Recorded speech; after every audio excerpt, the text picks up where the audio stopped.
Ya, Assalamualaikum warahmatullahi wabarakatuh. Eh, Balik lagi kita ngebahas tentang PHP Clean Code Concept. Setelah sebelumnya kita ngebahas tentang variabel, sekarang gue ngebahas tentang kontrol struktur. Jadi kontrol struktur ini tuh kayak apa ya? Logik, loop, ya yang mirip-mirip kayak gitulah. Kayak if, for, while, switch, dan lain sebagainya. Jadi di sini gue mau ngebahas tentang yang paling sering dipakai aja gitu, yang paling sering dipakai dan paling banyak orang bikin kesalahan gitu. Bukan bikin kesalahan sih sebenarnya, lebih ke arah eh, bikin yang gak efisien gitu, yang kurang indah dilihat gitu loh. Karena menurut gue itu coding itu seni gitu, coding is an art. Jadi em, sebisa mungkin lah tolong tulis itu yang indah gitu, yang nggak bikin sakit mata gitu, yang eh, enak dibaca, enak dipahamin gitu. Oke, lanjut ya. Itu intermezzo aja sih. Itu intro aja. Terus di sini gue kasih rules. Pertama itu gunakan identical operator. Maksudnya di sini identical operator itu eh, tiga. Jadi sama nilainya, sama tipe datanya gitu. Kalau kayak gini kan identical nih. Jadi nilainya mesti sama, tipe datanya juga mesti sama gitu. Daripada yang sama dengan dua gini, sama dengan dua ini. Jadi nilainya bisa sama tapi tipe datanya boleh berbeda gitu. Itu penting sih. Jadi kalau di PHP 7 ke atas itu eh, 3 sama dengan versus 2 sama dengan itu perbedaannya lumayan jauh di speednya bro. Jadi kalau if-ifannya banyak gitu sama dengan 3, yang 3 sama dengan ini, yang ini itu lebih bagus, lebih cepat dia eksekusinya daripada yang sama dengan 2 ini. Makanya di sini gua tekankan rulesnya itu harus pakai identical operator. Terus yang kedua, logik harus simple dan efisien mungkin gitu. Jadi kalau misalkan kalian di dalam if itu kan banyak tuh biasanya nggak simple gitu dibacanya, jadi nggak enak. Ini maksudnya apa gitu kan, jadi bingung. Makanya di sini logik itu harus simple dan efisien mungkin. Terus yang ketiga, gunakan question mark yang tanda tanya. Tanda tanya itu question mark dibanding if jika memang value-nya sederhana. Maksudnya kalau lu cuma if terus return-nya cuman buat ngecek data string doang gitu, bukan ngecek data string ya, bisa dibilang ngecek data string tapi nilai kembaliannya itu cuman buat masukin string itu ke dalam variabel misalnya. Nah, itu kan sederhana. Ya udah, mending pakai question mark dibanding if. Nanti gue jelasin, di sini kurang enak kalau dibahas gini doang. Terus gunakan switch untuk nilai yang sudah diketahui dan gunakan if untuk expression. Nah, jadi di sini ini tergantung kondisi juga sih sebenarnya. Cuman eh, kalau nilainya udah diketahui, kalian bisa pakai switch gitu dibanding if. Kalau if kan untuk expression, kalau switch untuk yang nilainya sudah diketahui gitu loh. Jadi ini opsional sih sebenarnya, bukan bukan strict tapi biar lebih indah aja gitu. Terus hindarin nest terlalu dalam, ya seperti di variabel sebelumnya. Jangan sampai kita nesting nesting gitulah, maksudnya zigzag. Terlalu zigzag codingan itu emang keren, kelihatannya keren gitu, tapi bikin bikin stres yang baca gitu, bikin pusing yang maintenance. Oke, ngopi dulu. Nah, terus berikutnya, lanjutkan looping secepatnya jika nilai tidak sesuai. Maksudnya di sini, kalau misalkan di dalam looping gitu kayak array loop, for each atau for, kalau nilainya nggak sesuai, misalkan ya udah buru-buru langsung keluar dari looping itu gitu. Atau next looping berikutnya. Nah, terus yang berikutnya keluar dari looping secepatnya jika nilai sudah didapatkan. Maksudnya di sini, kalau lo udah nemuin nilainya, udah gue dapet nilainya nih, udah buru-buru keluar dari looping itu gitu. Jangan biarin loopingnya jalan terus-terusan. Oke, nanti gue jelasin satu-satu. Nah, di sini ada contoh pertama. Ini ceritanya ini initialization ya. Anggaplah ini di definisinya itu nggak tahu di mana gitu. Mungkin ini parameter fungsi atau apa gitu kan.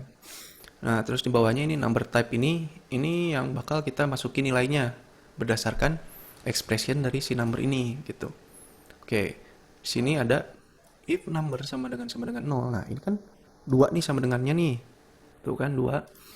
Jika number sama dengan 0, maka number type netral. Else if number lebih dari 0, number type sama dengan positif. else number type sama dengan negatif. Maksudnya kalau nomornya lebih dari 0 berarti itu kan dia bilangan positif. Nah, kalau misalkan di bawah 0, itu kan dia namanya apa ya? Negatif, itu bilangan negatif. Nah, ini sebenarnya nggak salah, nggak. Cuman alangkah lebih baiknya kalau ini tuh bisa dipersingkat gitu, supaya lebih enak dibacanya. Jadi caranya gini. Nah, ini sedikit lebih sederhana, tapi, aduh, sorry. Ini sedikit sederhana, tapi masih kurang bagus sebenarnya. Tapi ya nggak ada salahnya juga dicoba, kalau emang ini memungkinkan. Jadi, kalau sebelumnya kita bikin di dalam blok ini, kan segini seblok. Sekarang kita bikin satu line gitu. Gitu. Jadi lebih ngirit baris lah. Ini 3 baris, ini satu baris gitu. Else if bikin satu baris. Karena apa? Karena sesuai yang tadi gue bilang, kalau value-nya sederhana, itu usahakan dipersingkat aja gitu. Tapi masih kurang bagus sih ini, masih kurang enak dilihatnya gitu kan. Tuh masih nggak ada seninya lah gitu. Terus yang enak dilihat tuh kayak gini. Nah, number sama dengan misalkan ya -1. Ini inisialisasi sih, bebas mau gue ngeset 1 kayak mau 100 kayak mau -1 kayak mau -100 kayak gitu. Terus number type-nya, nah di sini kalau ini number type ini kita mesti if else dulu. Kalau yang ini enggak, makanya tadi gue bilang gunakan question mark gitu. Kalau value-nya sederhana, nih number sama dengan 0, nah gunakan sama dengan 3. Ini juga sama sih, sama dengan 3. Nah, kalau number sama dengan 0, ya udah netral berarti ya kan. Tapi kalau bukan, kita cek ulang lagi di sini apakah number lebih dari 0 gitu kan. Kalau lebih dari 0 berarti dia positif, kalau enggak negatif. Cuma 2 baris gitu. Kalau sebelumnya dari awal, contoh awal ini berapa baris tuh? Ini panjang banget gitu kan, kurang indah lah dilihatnya. Ini sedikit lebih pendek tapi masih kurang indah, nggak ada seninya gitu. Tapi kalau yang ini sih indah gitu, kelihatannya cuma 2 baris, simple gitu kan, enak ngebacanya juga. Oh, number sama 0, jadi bacanya juga nggak pusing-pusing amat gitu. Oke, lanjut. Terus kedua, ini gue pakai fungsi contoh keduanya ini ceritanya gue mau ngambil title orang. Title itu misalkan kayak bapak, ibu, anak. Kalau anak laki-laki ya udah boy, kalau cewek ya girl gitu kan. Di sini get title bed, function ya, gue bikin function, ceritanya di dalam function ada age, ada gender. Nah, di dalam gender ini yang gue definisiin cuma male sama female. Gue nggak tahu kalau ada bencong ya, karena itu nggak masuk ke genders gitu. Terus berikutnya, apakah in array gender di dalam genders ini. Nah, itu kan ngecek, jadi ya normal lah ya, ngecek doang apakah ada di dalam array. Terus ngecek umur, kalau umurnya lebih dari 20 maka kita panggil dia Mister kalau laki-laki. Kalau perempuan kita panggil Madam atau Nyonya lah. Kalau laki-laki bapak atau tuan, Mister. Kalau perempuan lebih dari 20 tahun kita panggil Madam atau Nyonya. Jangan nenek-nenek gitu. Jangan, ya kalau orang, ya gitulah. Intinya gue gak mau ngebahas itu lah ya, gak enak ngebahas umur. Terus kalau misalkan di bawah 20 tahun, kita ngecek ulang apakah umurnya lebih dari 0. Kalau misalkan sama dengan 0 kan, ya itu kan false, kita belum lahir nih bocil. Jika gendernya male di sini, maka itu boy. Maksudnya kalau di bawah 20 tahun ya masih hitungannya masih ya boy lah, masih pemuda gitu. Terus kalau gendernya female atau cewek, kita return girl gitu, cewek aja udah tuh gitu loh. Tapi lihat, ini buat segitu aja, buat ngecek gitu doang aja, ini panjangnya udah keterlaluan gitu. Wow, panjang kan, nggak enak dibaca gitu. Jadi seninya seni yang ribet gitu. Padahal sebenarnya ini bisa dipersingkat gitu. Ini contohnya di bawah nih gue jelasin. See, good, gampang dipahami dan enak dipandang. Get title, age sama dengan 0, gender sama dengan empty string. Oke, itu cuma parameter. Terus di sini seperti biasa kita definisiin dulu gender yang tersedia itu cuma male sama female. Selebihnya nggak ada banci, nggak ada. Gue nggak kenal banci. If not in array. Nah, kalau sebelumnya kan ini nggak ada not ya, ini cuma in array. Sebelumnya in array. Nah, sekarang sesuai rules gue, maksudnya adalah return secepatnya jika nilai tidak sesuai gitu. Nah ini nih gue jelasin, return secepatnya jika data tidak sesuai. Maksudnya jika tidak di dalam array si gender ini, terus atau umurnya di bawah sama dengan 0, berarti which is nggak mungkin ada umur itu negatif dan 0. Kalau 0 ya dia belum lahir gitu loh. Dia baru lahir mungkin ya nggak tahu lah, belum lahir lah. Return secepatnya jika data tidak sesuai, ya udah gue return empty string gitu, ini nggak valid nih data. Atau bisa juga di sini itu throw error gitu, terus return gitu ya, bebas lah. Terus Ismail di sini gue masukin dulu ke variabel. Variabel ini adalah nilainya bool, true atau false. Nah ini udah dijelasin, bool true false. Jadi gendernya sama dengan male enggak gitu loh. Apakah gender ini sama dengan cowok? Jika cowok maka ini jadi true, jika cewek jadi false. Terus di bawahnya gue cek lagi, oh ya nih, gunakan question mark dibanding if jika memang sederhana, seperti yang tadi gue bilang gitu. Ini kan sederhana banget, gak perlu pakai if else lah ya. Tinggal age lebih dari 20, tanda tanya. Berarti nilai di sini adalah true setelah kolon atau titik 2. Itu nilainya jadi false. Yang diceknya false-nya. Kalau true, Ismail, Mr, Madam. Kalau misalkan lebih dari 20, nah ini yang dicek nih, apakah dia laki. Kalau laki ya panggil Mr, kalau bukan ya panggil Madam. Kalau misalkan di bawah 20, berarti which is nilai ini jadi false. Ini jadi ngecek lagi, Ismail kah? Apakah Ismail ini true? Kalau true ya udah berarti boy. Kalau false ya udah girl gitu. Jadi returnnya simple gitu. Di sini cuman kita pakai beberapa baris doang gitu kan. Simple gitu kelihatannya, cuman segini doang, udah segini. Tapi yang ini, wow, sih ini panjang banget buat ngecek satu yang simple doang kayak gini aja sampai ribet gini gitu. If di dalam if gitu kan nggak enak dilihatnya gitu. Jadi seninya teh hancur gitu, hancur lah. Ntar ngopi dulu. By the way sekarang lagi acara munggahan sih sebenarnya sehari sebelum puasa di sini. Cuman nggak tahu kenapa ya, gue lebih senang di rumah gitu.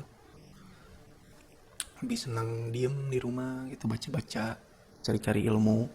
Ya mungkin gitulah ya, beda setiap orang. Ini contoh ketiga, logic di dalam looping. Maksudnya di sini adalah ada logic di dalam looping gitu. Itu ngulang kata-kata sih. Ya lihat contohnya deh. Ada cars ini maksudnya ya initialization lah. Jadi init value-nya dulu, kita kasih tahu value-nya ini ada Avanza, Xenia, Mobilio, R3. Ada yang empty, emang nggak ada nilai, emang lagi kosong aja gitu. Dan ini contoh yang salah. For each cars as car. Jadi di sini nggak ada yang salah sih, emang kayak gini tulisannya gitu kan. Terus empty, if not empty car. Nah di sini di dalam if kita ngecek dulu apakah data car-nya empty. Ya maksudnya gitu, apakah data car-nya tidak empty. Kalau tidak ya udah lakukan ini pengecekan car-nya Avanza, Xenia, Eco Daihatsu, Mobilio, Eco Honda, R3, Eco. Oh ini harusnya Suzuki nih. Sorry. Suzuki. Okay. Sorry. Maklum lah. Ini kenapa gue bilang ini kurang bagus? Jadi karena ini ada if di dalam if gitu, dan kalaupun ini nilainya misalkan si car ini banyak kosongnya kayak gini, ini looping tetap ngecek terus gini gitu, nggak efisien lah di codingannya juga. Terus nestnya itu terlalu dalam gitu. Seharusnya bisa disederhanakan si nest ini. Caranya adalah seperti biasa, carsnya kita looping dulu si arraynya. Nah kalau sebelumnya kita ngecek apakah not empty, kalau not empty lanjut ke bawahnya gini kan, gitu. Nah kalau yang di sini yang gue jelasin di sini adalah ngecek dulu apakah empty car. Kalau iya, kalau misalkan empty, ya udah continue di sini buat ini nggak bakal dieksekusi gitu. Yang di bawah sini nggak bakal dieksekusi karena ini udah continue. Maksudnya di sini lanjutkan secepatnya jika data tidak sesuai. Ini kan data tidak sesuai nih si car ini nih. Harusnya jangan empty gitu, tapi ini malah empty. Ya udah continue aja secepatnya gitu. Di awal-awal baris pertama nih, line-line atas ini kita pakai buat continue kalau misalkan datanya tidak sesuai. Jadi buru-buru lah keluar lah, karena nilainya itu nggak valid gitu. Jadi codingan ini juga nggak dieksekusi. Kalau yang ini belum belum valid gitu. Terus kalau misalkan valid gimana? Ya udah yang ini dieksekusi gitu. Kalau sebelumnya kita pakai ini, pakai kurung kurawal, di sini nggak. Kenapa? Karena di sini echo doang, cuman echo gitu, cuman satu baris doang gitu, eksekusinya cuma satu baris. Kayak gini, tek tek, sebaris sebaris sebaris, enak dibacanya gitu. Jadi simple, simple kan? Segini doang. Kalau yang ini, panjang sekali gitu kan. Oh, lihat perbedaannya. Ini panjang, ini simple gitu. Bahkan nggak sampai satu layar sama sekali gitu. Nggak ngabisin layar. Kenapa harus sesimpel mungkin kalau bikin codingan itu blok per bloknya? Karena nggak semua orang punya monitor yang ukurannya gede gitu. Resolusi monitornya nggak semua orang punya yang gede. Ada aja nanti lu kerja di tim itu pakai laptop misalkan layarnya cuma 12 in.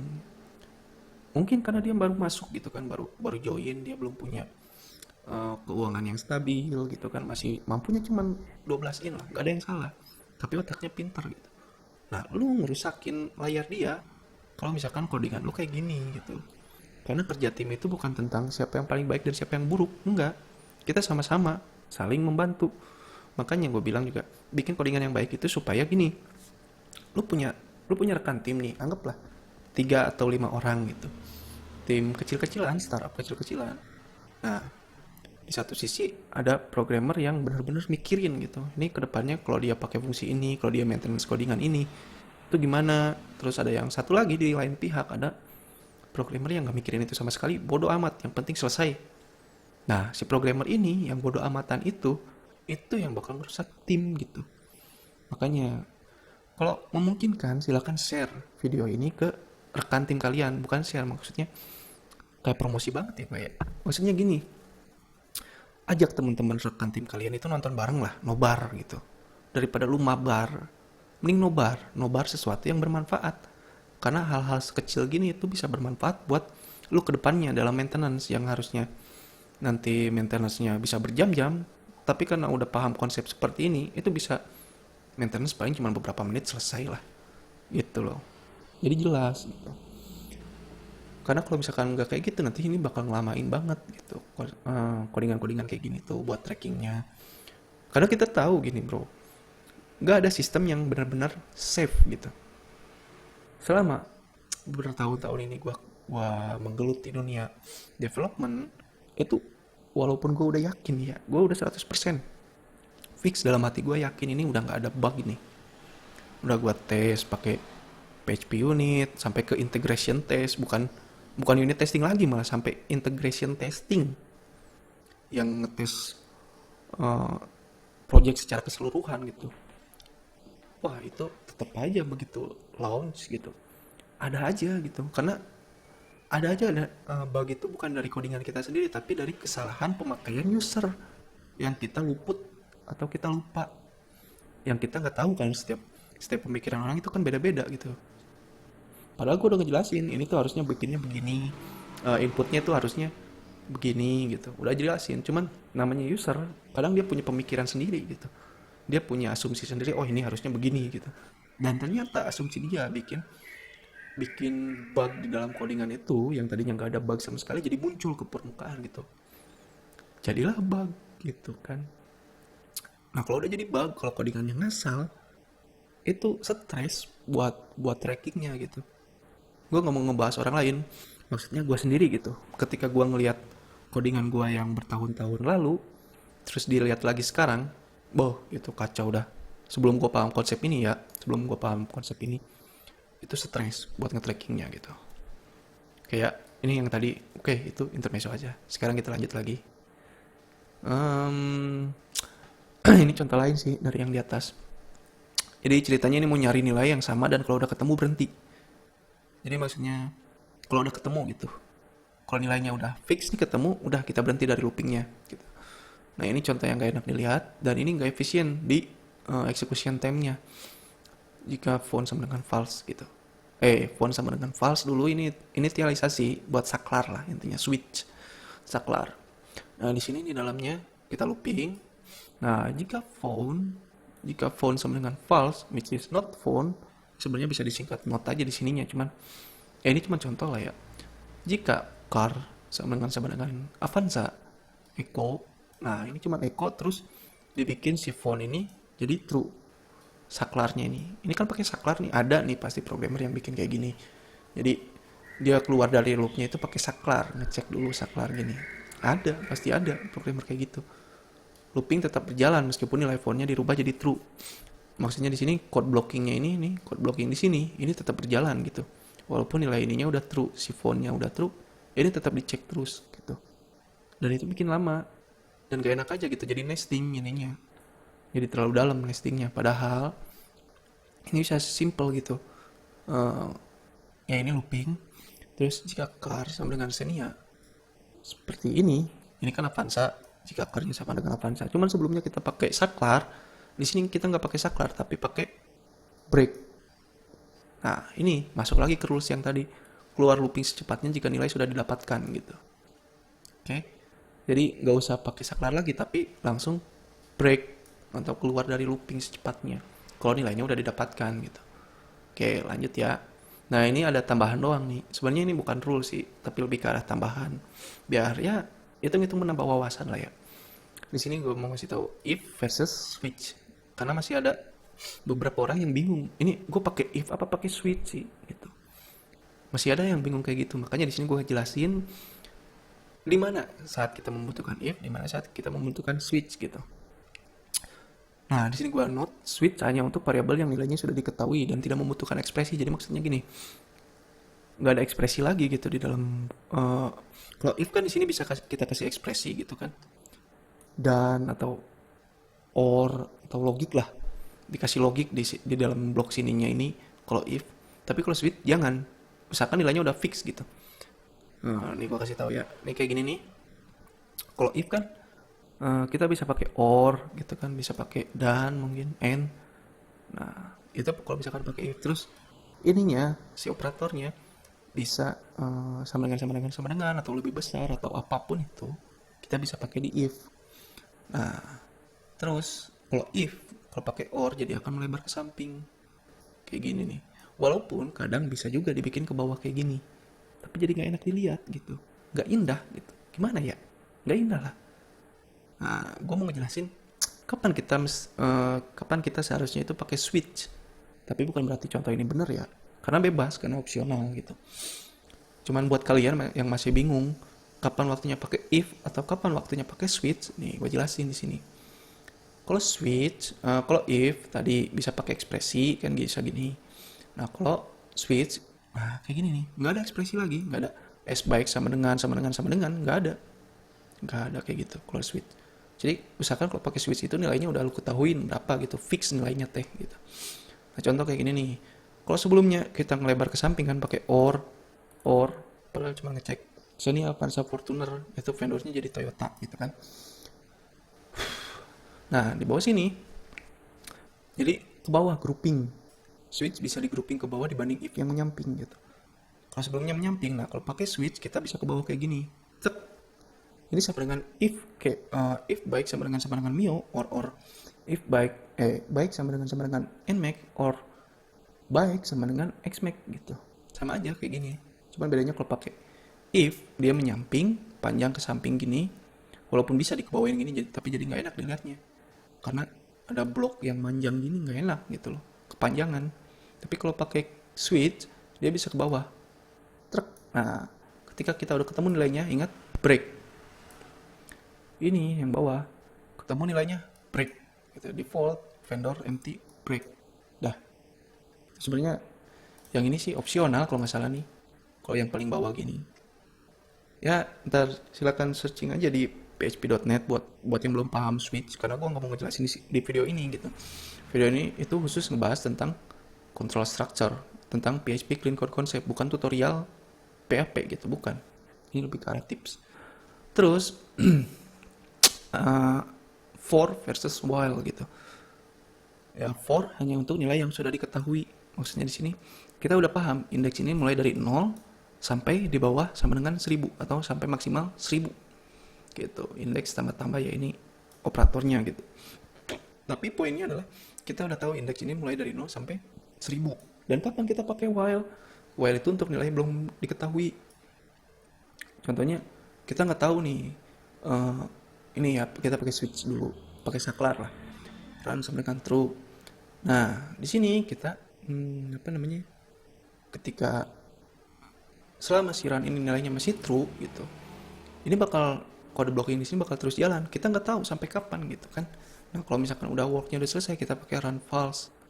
Atau kalau pakai cara yang tadi gua, itu while true, di bawahnya tinggal continue. Nih, continue. Ish, sorry. Acok nih keyboard. Nah kayak gini. Jadi selama ini true nilainya, kalau udah selesai kita tinggal continue atau break. Nah gitu loh. Ini kan ceritanya pakai switch ya. Ini sebenarnya ya opsional sih. Jadi selama nilai true ini, while true ini pasti bakal dieksekusi kode blocking di dalam sini tuh. Gitu. Jangan dihapus lah. Ngapain udah capek-capek nulis. Nah, kode blocking di sini tuh bakal terus dieksekusi selama nilai run ini true. Ekspresi di sini tuh true. Kalau di sini kita udah tahu nilainya cuma sampai 1000 doang loopingnya gitu. Paham lah ya? Jadi while itu buat sesuatu yang kita belum tahu nilainya gitu. Looping yang kita belum tahu sampai kapan nih looping ini beres gitu. Jadi beresnya bisa nanti diekspresi gitu.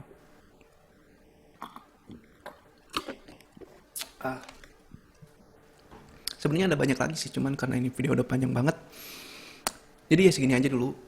Nanti gue lanjut lagi di part berikutnya, insya Allah. Segitu aja. Assalamualaikum warahmatullahi wabarakatuh.